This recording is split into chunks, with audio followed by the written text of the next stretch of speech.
Chapter से जितने अभी तक मैंने बताए हैं आपको, एपिथेलियल टिश्यूज, मैरिस्मेटिक टिश्यूज, आपके पास ये 2 हो गए, उसके पास में xylem, phylum, cartilage, bone, tendon, ligament, ये सारे इंपॉर्टेंट आपके लिए। तो भाई पेपर में करके जाना, आपके 110% यहाँ से पेपर बनेंगे। इवन आपके यहाँ पे MCQ भी बनेंगे और लॉन्ग क्वेश्चन, शॉर्ट क्वेश्चन भी बनेंगे। तो मेरे भाई छोड़ना नहीं, जो भी मेरे भाई बहनों अगर लाइक नहीं किया, स्ट्रक्चर को बना के जरूर जाना। ये स्ट्रक्चर्स हमेशा पेपर में आते हैं और ये आपके इंपॉर्टेंट है। ये आपके स्ट्रक्चर ऑफ न्यूरॉन, ये करके जाना बहुत ज़्यादा इंपॉर्टेंट है। इस तरह के क्वेश्चंस बहुत ही ज़्यादा इंपॉर्टेंट होते हैं। तो ये वाला सेशन आपको 110% करके जाना है। ये आपके 110% आपके पेपर में 9th क्लास में आपको यहाँ पे 15 फरवरी वाले एग्जाम में आपको देखने को मिलेगा। कौन सा? पैरेन्काइमा, कोलेनकाइमा, स्केलेनकाइमा, इन तीनों के बीच में डिफरेंशिएट 110% आते हैं। तो भैया इसको करके जाना आप यहाँ पे। और उसके बाद में आई होप आप सब ठीक होंगे। गाइस अगर आप लोग का 15 फरवरी को एग्जाम है साइंस का, तो भैया उसके लिए रामबाण है ये आपके लिए। तो इस वीडियो को कंप्लीट देखना। आपके पूरे के पूरे क्वेश्चंस जितने भी होंगे मैं आपको already practice paper class 9th का भी दिखा चुका हूं कि आप लोग का पेपर किस लेवल का आएगा। तो मेरे भाई उसी लेवल पे आपके ये क्वेश्चंस बता रहा हूं आपको। ये इंपॉर्टेंट क्वेश्चंस होगा। 10th में आ जाओ, आपको शुरुआत से सारी क्लासेस मिलेगी। लेकिन इस बार 9th को आपको बहुत अच्छे से टारगेट करना पड़ेगा, क्योंकि 9th को अगर हल्के में लोगे तो बहुत दिक्कत आएगी। इस क्लास को कंप्लीट देख जाना, आपके एक एक क्वेश्चंस बन जाएंगे यहाँ से। और जो हिंट बताऊंगा उस हिंट पे आप आंसर राइटिंग करके आना पेपर में। और जो ये 20 नंबर का आपके पास में यहाँ पे 20 नंबर के MCQ है, इससे किसी भी कंडीशन पे आपको सही करके आना है। अगर आप 9th क्लास में हो और 15 फरवरी को अगर आपका एग्जाम है, समझ रहे हो। प्राइवेट वाले बच्चों का शुरुआत भी है, शुरू भी हो रहा है और कुछ होंगे भी बाद में। लेकिन गवर्नमेंट स्कूल में जो आप CBSE से एफिलेटेड स्कूल है, यहाँ पे आप चाहे प्राइवेट स्कूल की बात करो, ये DU की बात करो, ये केंद्रीय विद्यालय की बात करो, किसी की भी बात करो, अगर आप लोग का एग्जाम है, साइंस का पेपर है, भाई मस्ट रहे, आपके लिए खतरनाक पेपर मिलेगा आपको। और इससे पेपर मिलता जुलता आएगा। इससे पहले जितने भी प्लेलिस्ट में मैंने वीडियो डाले हैं, 4 पार्ट हो चुके हैं साइंस के, आपको सारे कर लो वहां पे, तीसरा चैप्टर छोड़ के। और मैथ्स के भैया एक एक क्वेश्चन आपको मैं दिखवा दूंगा जिस दिन पेपर होगा आपका, समझ रहे हो। तो चलो फटाफट से इस क्वेश्चंस को करते हैं। और जो भी सब्जेक्ट की डिमांड हो आप लोग कमेंट कर देना, एक एक क्वेश्चन फंसेगा। और 2021 और 22 वाले सेशन से पूछ लेना कि कमेंट बॉक्स में जाके एक एक क्वेश्चंस मैच हुआ था। 9वीं का प्लेलिस्ट अवेलेबल है, जाके देख लेना, ठीक है भाई। तो चलो आपको सबसे पहले सामने देखते हैं क्या है। ये आपका चैप्टर नंबर 6 टिश्यूज है। 7वां, 13वां, 14वां शायद नहीं आ रहा आपका, और 14वां, 15वां नहीं आ रहा है। तो ये भी चीज़ आपको याद रखना है, ठीक है भाई। टिश्यूज में आपको पता होना चाहिए, एक तो देखो यहाँ पे प्लांट टिश्यूज, एक आपके यहाँ पे एनिमल टिश्यूज, उसके अंदर एक आपको परमानेंट टिश्यूज, और एक बात ये मेरिस्मेटिक टिश्यूज। तो इन दोनों के बीच में आपको क्या करके जाना है, इन दोनों के बीच का आपको डिफरेंस याद करके जाना है। मेरिस्मेटिक टिश्यूज का और यह परमानेंट टिश्यूज का। आपको समझ आ रहा है क्या कह रहा हूं? मेरिस्मेटिक टिश्यूज और परमानेंट टिश्यूज, इनके आपको डिफरेंशिएट याद करके जाने हैं पेपर में। जो जो बता रहा हूं करके चलो, समझ गए मेरी बात को भाई। उसके ऊपर आप लोग को ध्यान से सुनना है। जब ये सेशन हो जाएगा तो आपको अगला पॉइंट याद रखना है यहाँ पे। तो मेरिस्मेटिक टिश्यूज के अंदर में एक तो एपिकल टिश्यूज, फिर ये इंटरसेल्युलर टिश्यूज, जो आपके यहाँ पे डायग्राम है, डायग्राम भी करके जाना, ठीक है। उसके बाद परमानेंट टिश्यूज में simple permanent tissues, complex permanent tissues, उससे वस्कुलर टिश्यूज भी कहते हैं। ये डर्मल टिश्यूज मतलब एपिडर्मल भी टिश्यूज इसे कहते हैं। तो ये चीज आप यहां से करके चलना, ठीक है भाई। समझ रहे हो बात को क्या कह रहा हूं मैं? आगे देखो अगला क्वेश्चन जो थीम है यहाँ पे, एक यहाँ पे वस्कुलर कॉम्बियम होते हैं, कॉर्कॉम्बियन होते हैं, इसे हटा दो। यहाँ से जो मोर इंपॉर्टेंट आपको बता रहा हूँ डिफरेंशिएट के लिए, आपको ये वाला सेशन आपको 110% करके जाना है। ये आपके 110% आपके पेपर में 9th क्लास में आपको यहाँ पे 15 फरवरी वाले एग्जाम में आपको देखने को मिलेगा। कौन सा? पैरेन्काइमा, कोलेनकाइमा, स्केलेनकाइमा, इन तीनों के बीच में डिफरेंशिएट 110% आते हैं। तो भैया इसको करके जाना आप यहाँ पे, और उसके बाद में यहाँ पे जाइलम और ये फ्लोएम, यहाँ से आपके एमसीक्यू मिलेगा, तो इसको भी करके जाना। जाइलम जो होता है पेड़ पौधे के अंदर पानी को ट्रांसपोर्ट करवाता है, और जो फ्लोएम होता है फूड को ट्रांसपोर्ट करवाता है। इन दोनों को जो कॉम्बिनेशन जो एक साथ लेके जाते हैं उसे ट्रांसपिरेशन कहते हैं। ये भी चीजें आप याद रखना, समझ गए यहाँ पे। तो ये चीज देखो जाइलम फाइलम वाला आप करके ही जाना, पेपर में बहुत ही ज्यादा जरूरी है, ठीक है। इस तरह के कंसेप्ट है यहाँ पे। और ये देखो मैं एक बार आपको ये भी समझा देता हूँ कि किस तरह से कहानियां बन सकती है, आप किस तरह से पेपर में लेके आ सकते हो अच्छे नंबर। एनिमल टिश्यूज के अंदर में जब भी आप जाओगे, सबसे पहले यहाँ पे एपिथेल टिश्यूज पढ़ोगे, फिर यहाँ पे कनेक्टिव टिश्यूज पढ़ोगे, फिर यहाँ पे मस्कुलर टिश्यूज पढ़ोगे, फिर आप यहाँ पे नर्वस टिश्यूज पढ़ोगे। ये 4 पॉइंट आपको पता होना चाहिए। उसके बाद आपको 2 थीम पता होना चाहिए। जो एपिथिकल टिश्यूज होता है, ये जो हमारे पास एपिथेल है या एपिथियल ये वाला, और कनेक्टिव टिश्यूज को आपको 2 चीज याद रखना है यहाँ पे।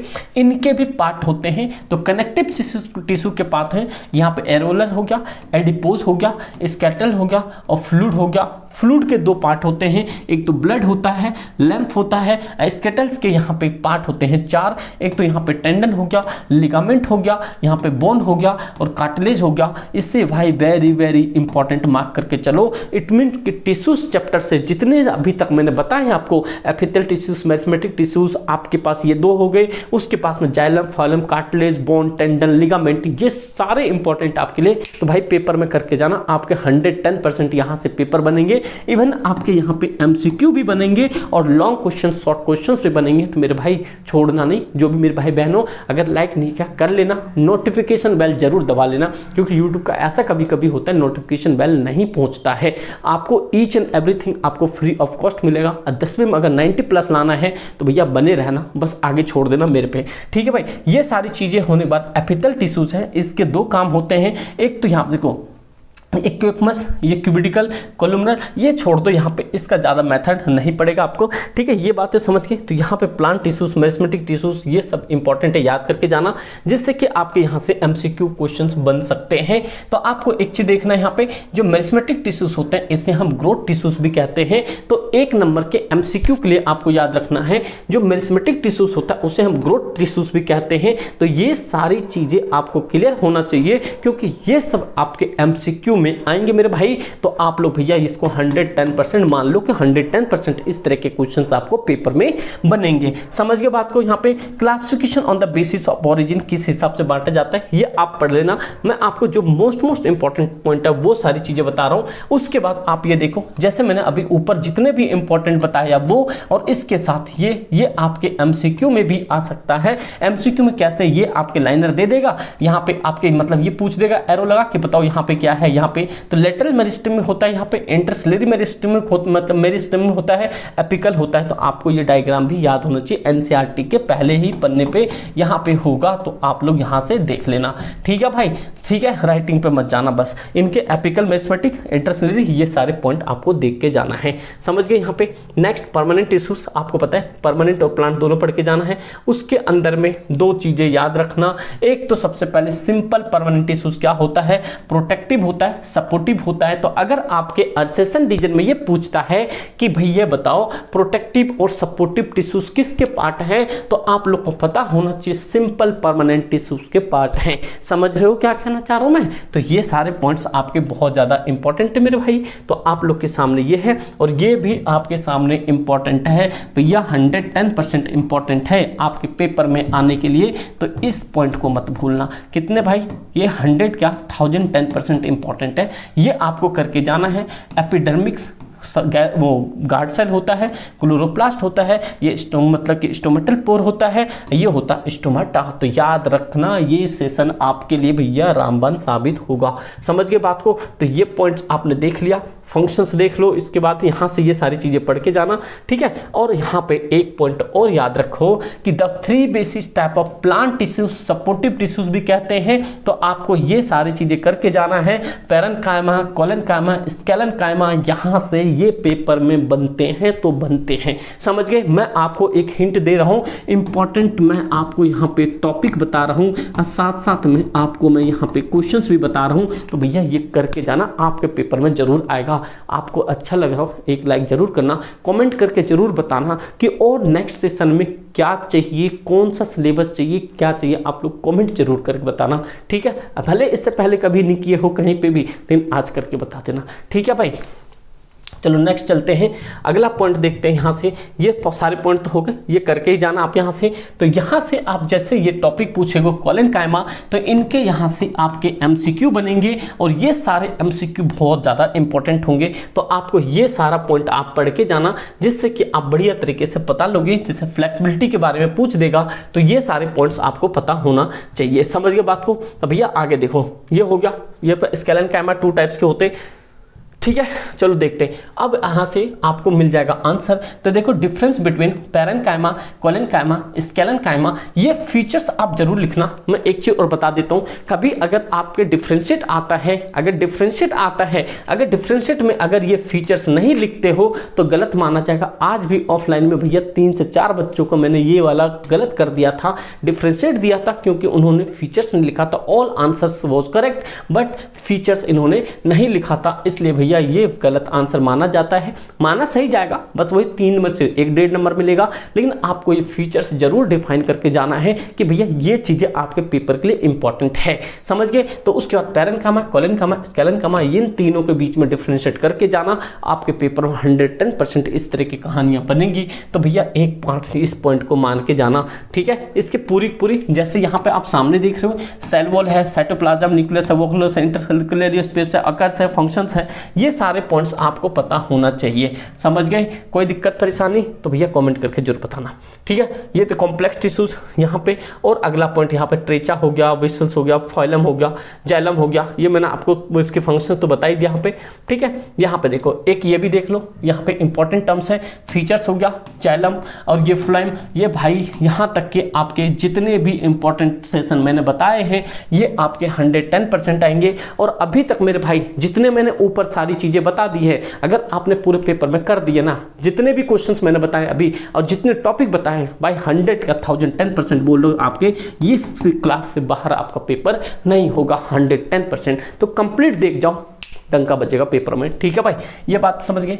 नेक्स्ट वन आगे चलते हैं। नेक्स्ट चलते हैं क्या है आपके सामने, ये एनिमल टिश्यूज के बारे में था, वो प्लांट टिश्यूज था, उसी तरह से यहाँ पे एनिमल टिश्यूज के बारे में भी बताया गया है, ठीक भाई। तो कोई दिक्कत वाली बात है नहीं। देखते हैं आगे क्या क्या क्वेश्चन हैं। इस तरह के क्वेश्चन आपके भी आ सकते हैं, ठीक है भाई।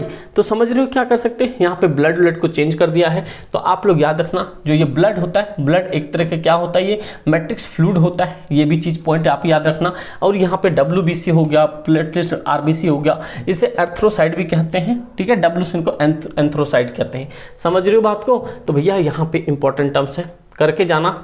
प्लाज्मा, और एक इंपॉर्टेंट पॉइंट पता आपको, प्लाज्मा जो होता है 55% हमारे पार्ट ऑफ ब्लड होते हैं। अगर मेरे भाई एक चीज़ और बता देता हूँ आपको कि अगर मेरे पास पूरा सफिशिएंट टाइम नहीं है, अगर पूरे सफिशिएंट टाइम होता मैं आपको एक एक चैप्टर बहुत अच्छे तरीके से करवा देता, पूरा एक्सप्लेनेशन से करवा देता, बट इसमें इतना नहीं हो पा रहा है। इसलिए मैं आपको टू द पॉइंट टॉपिक बताता हुआ चल रहा हूँ कि जिससे कि आप इतना कर लो कि भैया 50-60 नंबर खतरनाक ला सको। समझ रहे हो बात को। तो ये पॉइंट आपको रीड करना है, आपको बढ़िया तरीके से रीडिंग करके ही जाने हैं पेपर में। समझ गए यहाँ पे। तो चलो नेक्स्ट क्वेश्चन बढ़ते हैं। यहाँ पे टेंडन, लिगामेंट, ये स्ट्रक्चर्स ऑफ बोन, ठीक है ना, यहाँ पे करके जाना आप लोग, ठीक है। तो याद रखना यहाँ पे जो ये टेंडन है, बोन्स है, लिगामेंट है, कार्टिलेज है, तो यहाँ से एक पॉइंट याद रखना, MBT क्या है लिखना, MBT मतलब मोहम्मद बिन तुगलक, मतलब मसल्स और बोन को कौन जोड़ता है, टेंडन जोड़ता है। तो याद रखना यहाँ पे ये मसल्स प्लस में यहाँ पे बोन्स कौन जोड़ता है। यहाँ पे अगर 1 नंबर का क्वेश्चन पूछा जाता तो टेंडन हो गया, और मसल्स टू मसल्स कौन होता है, यहाँ पे लिगामेंट होता है। इस तरह के क्वेश्चंस देखो यहाँ पे दिया है ना, यहाँ पे कार्टिलेज होता है, ये कान के जो मसल्स होते हैं ना, ये स्टेपिस, इसे कार्टिलेज मसल्स ही होते हैं जो बहुत ज़्यादा फ्लेक्सिबल होते हैं। समझ गए बात को। तो भैया ये बहुत ही ज़्यादा इंपॉर्टेंट क्वेश्चन थे, मतलब मैं कुछ बता नहीं सकता, ये इतना इंपॉर्टेंट चैप्टर है ना, बहुत ही ज़्यादा इंपॉर्टेंट चैप्टर है। उसके बाद में आपको करके जाना है, ये देखो वेरी वेरी इंपॉर्टेंट है। एक तो लिगामेंट के बारे में, टेंडन के बारे में मैं आपको ऑलरेडी पहले भी बता चुका हूँ कि इसमें करना क्या है आपको। तो इसमें ये चीज़ करके जाना है, जैसे आपको सामने दिख रहा है, क्या दिख रहा है बताओ फटाफट से। एक आपके सामने दिख रहा है 2 चीज़ें, क्या क्या, टेंडन है ये इनइलास्टिक होता है, जॉइंट मसल टू बोन होता है, याद रखना यहाँ पे MBT मोहम्मद बिन तुगलक, तो मसल्स को बोन से जोड़ता है, मसल्स को बोन्स को जोड़ता है कौन, टेंडन। और लिगामेंट जो होता है बोन्स को बोन से कनेक्ट करके रखता है, तो याद रखना LBB मतलब कि LLB वाला याद रखना, ये क्या होता है, जो लिगामेंट होता है बोन टू बोन जोड़ के रखता है। ये जो बोन्स होता है और ये कार्टिलेज होते हैं ये भी याद रखना, ये जो होता है फ्लेक्सिबल होता है, जो हमारे कांच के मसल्स होते हैं ये ईयर वाले ये क्या होते हैं, फ्लेक्सिबल होते हैं, तो ये भी चीज़ याद रखना। कार्टिलेज जो होता है मैट्रिक्स ऑफ प्रोटीन से बने हुए होते हैं, ये जो कैल्शियम फॉस्फोरेट्स ये भी चीज़ें होती हैं, तो आपको ये पॉइंट याद करके जाना है। समझ रहे हो बात को यहाँ पे, तो ये सारे के सारे टर्म्स आपके इंपॉर्टेंट हैं जो भी मैंने आपको बताया है। मसल टिश्यूज के बारे में देख लो, यहाँ से जितने भी है कार्टिलेज मसल्स है, स्मूथ मसल्स है, ये सारे पॉइंट्स बहुत ही ज़्यादा एक्सीलेंट है भाई, इन सबको छोड़ के मत जाना। यहाँ से आपके MCQ भी बनेंगे और यहाँ पे बड़े क्वेश्चन भी बनेंगे, ये सैचुरेटेड या अनसैचुरेटेड या कार्डिक, ये सारे आपके भाई डिफ्रेंशिएट करके जाना। ये चैप्टर इतना इंपॉर्टेंट है ना भाई, सच बता रहा हूँ बहुत ज़्यादा इंपॉर्टेंट है, आपके सीधा 5 नंबर 6 नंबर ये अकेला चैप्टर दे के जाएगा, तो मिस मत करना, इन सब चैप्टर को खतरनाक तरीके से करके चलो। समझ गए यहाँ पे, तो ये भी एक आप ये करके जाना, इस स्ट्रक्चर को बना के जरूर जाना। ये स्ट्रक्चर्स हमेशा पेपर में आते हैं और ये आपके इंपॉर्टेंट है, ये आपके स्ट्रक्चर ऑफ न्यूरॉन ये करके जाना बहुत ज़्यादा इंपॉर्टेंट है। इस तरह के क्वेश्चंस बहुत ही ज़्यादा इंपॉर्टेंट होते हैं। समझ गए बात को यहाँ पे, तो ये पॉइंट आपको याद रखना है। अब आ जाएंगे क्वेश्चंस आपके सामने, ये क्वेश्चंस आपको करके जाने हैं। आप लोग के लिए एक चीज़ है, एक इंपॉर्टेंट क्वेश्चंस याद रखना जो मैं आप लोग से पूछने वाला हूं, तो आप लोग को एक MCQ का आंसर दे के जाना कि भाई यहाँ पे the plant the growth plant in plant is क्या होता है। इसके अंदर में पहला क्वेश्चन आप लोग को करके देना आंसर में कमेंट कि भाई द ग्रोथ इन प्लांट्स किसके वजह से होता है, प्लांट्स में ग्रोथ, तो ये पॉइंट आपको रखना है याद। ये देख लो यहाँ से क्या है, कितने सारे पॉइंट्स दे रखे हैं कि dead long the narrow of cell is plant, ये जितने भी चीज़ें, bone is an example of dash connective tissues होते हैं, nervous tissue, muscular tissues, epithelial tissues होते हैं, ये सारे पॉइंट्स होते हैं। तो आप लोग इसका जरूर मुझे आंसर देना। उसके बाद आ जाओ वेरी शॉर्ट क्वेश्चंस में, यहाँ पे आपको करके जाना है ब्लड हैज अ, देखो यहाँ पे क्या है, यहाँ पे देखो blood has a fluid which thin, आपको एक ये पॉइंट करके जाना है क्योंकि ये सारे इंपॉर्टेंट टर्म्स है।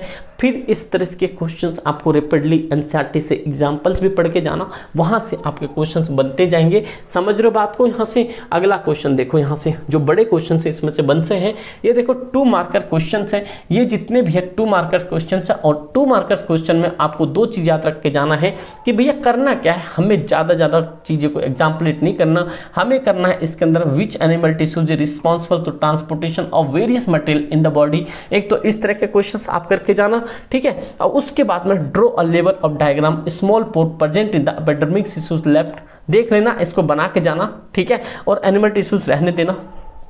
और यहाँ पे एग्जाम्पल ऑफ एक ये करके जाना, ये 5वां चैप्टर, यहाँ पे ये आपके बहुत ज़्यादा इंपॉर्टेंट टर्म्स है। और उसके बाद में एक ये चौथा, मतलब आपके सामने ये जितने भी तीसरा और की चौथा क्वेश्चन, 5वां क्वेश्चन, ये बहुत ज़्यादा इंपॉर्टेंट है। तो तीसरा क्वेश्चन हो गया ये और 5वां क्वेश्चन हो गया, ये आपके बहुत ज़्यादा इंपॉर्टेंट है, तो आपको ये क्वेश्चन करके जाना है, ठीक है भाई। तो लॉन्ग क्वेश्चन में आ जाओ, लॉन्ग क्वेश्चन बताता हूँ आपको क्या करना है। इस तरीके के जितने भी क्वेश्चन है, कह रहा draw a neat and level of diagram of the type of muscles, आप एक बार देख लेना, मसल्स के डायग्राम को देख लेना बढ़िया तरीके से कैसा बनता है। उसके बाद डिफरेंशिएट बिटवीन द पैरेन्काइमा, कोलिन्काइमा, स्केलेन्काइमा, और ये इंपॉर्टेंट पॉइंट है, ये करके जाना बहुत अच्छे तरीके से। और what is the meristematic tissues, आपको यहाँ पे डायग्राम भी करके जाना है। तो इस तरह के क्वेश्चंस आपके लिए बनेंगे बहुत ही इंपॉर्टेंट। तो भाई मैं उम्मीद करता हूँ आपको जितनी भी चीज़ें मैंने बताने की कोशिश की, आपने भाई छोटी सी क्लास में आपने हर एक चीज़ को पढ़ लिया होगा। असेसन रीजन का आप स्क्रीनशॉट ले लो, यहाँ से आप असेसन रीजन कर लेना, ठीक है भाई। ये सारी क्लियर हो गई। और अगला जो चैप्टर है आपका 7, ये 7 चैप्टर तो आपका इस बार कटा हुआ है, तो इस चैप्टर को छोड़ दो। अगर आप चाहते हो इसी तरह से नेक्स्ट चैप्टर को भी लाया जाए तो आप लोग कमेंट करके जरूर बताना भाई, आपके ईच एंड एवरीथिंग करवाने की कोशिश करूंगा। बस एक ही चीज़ चाहिए, आप अपना सपोर्ट बनाए रखना। डिस्क्रिप्शन में व्हाट्सअप का लिंक होगा, टेलीग्राम का लिंक होगा, आप लोग ज्वाइन कर लेना। कुछ भी दिक्कत परेशानी हो आप लोग कमेंट कर देना, ये बता देना, ठीक दोस्त। और 15 तारीख को डंका बजा दो। आप लोग ये भी कमेंट करके बताना आप किस स्कूल से हो, गवर्नमेंट से हो या प्राइवेट स्कूल से हो, तो मैं आप लोग से दोस्त, तो चलो मिलते हैं फिर। Thank you so much. आप लोग इसी तरह से करते जाओ, बढ़िया तरीके से डंका बजा दो, ठीक है। ऑल द बेस्ट, ठीक है भाई। जितने भी बच्चे हों आप सभी को ऑल द बेस्ट, ठीक है भाई, ठीक है। Thank you so much.